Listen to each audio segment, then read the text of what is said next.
সবচেয়ে দুঃখজনক আপডেটটা কি হচ্ছে, বিলেতে অবস্থানরত ব্রিটিশ বাংলাদেশি যারা আছেন তারা সবচেয়ে হত দরিদ্র, সবচেয়ে বেশি এই গরিব এবং ভয়ঙ্কর গরিব, এবং তারা চরম দারিদ্র্যের মধ্যে আছে। বাংলাদেশিদের অবস্থা ভয়ঙ্কর খারাপ। সুতরাং এটার বিস্তারিত তথ্য এখানে চলে আসছে। আমরা আটলান্টিকের ওপারে দেখেছি যে এই ধরনের অবস্থায় থাকলে কি হয় এবং তাদের উপরে কি ধরনের অত্যাচার বা কি ধরনের রেস্ট্রিকশন চলে আসে। আমেরিকায় কিন্তু চলে আসছে, দেখেন বাংলাদেশের 11%, সবচেয়ে উপরে বাংলাদেশ, সবচেয়ে বেশি বেনিফিট নিচ্ছে, সবচেয়ে কম আয় করছে। এবং তারপর আছে পাকিস্তানি, ব্ল্যাক আফ্রিকান, আদার, ইন্ডিয়ানরা 5%, সাদারা 3%, চাইনিজ 3%। তাহলে সবচেয়ে গভীর দরিদ্র বাংলাদেশ এবং পাকিস্তানি, এই দুটো জনসংখ্যা 11%, ব্ল্যাক আফ্রিকানরা 10%।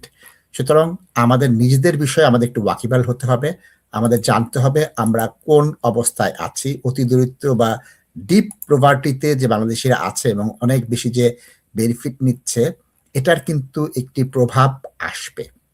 যেই প্রভাবটা বেনিফিটে আসবে, যেই প্রভাবটা ভিসা প্রদানের ক্ষেত্রে আসবে, যেই প্রভাবটা আমেরিকায় যা করে বিলেত তা একদম ফটোকপি করে, ওইভাবে করে তারা এটা তাদের যে ইমিগ্রেশন পলিসি থেকে সব পলিসিতেই সেটার প্রভাব পড়ে। তো আমি বলবো যে আপনাদের চোখ কান খোলা রাখতে হবে যে একজন বেনিফিট নিয়েছে এর জন্য শত শত বাংলাদেশিরা ক্ষতিগ্রস্ত হবেন, তাদের জীবনের যাত্রা ঘুরে যাবে।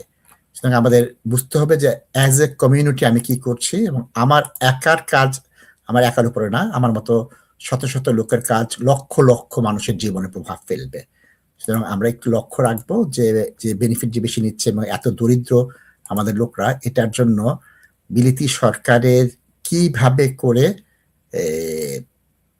নীতির পরিবর্তন হয়, ভিসা নীতির কিভাবে পরিবর্তন হয়, ইমিগ্রেশন নীতির কিভাবে পরিবর্তন হয়, বেনিফিট নীতির কি পরিবর্তন হয়, আমরা এটার বিষয়ে লক্ষ্য রাখবো।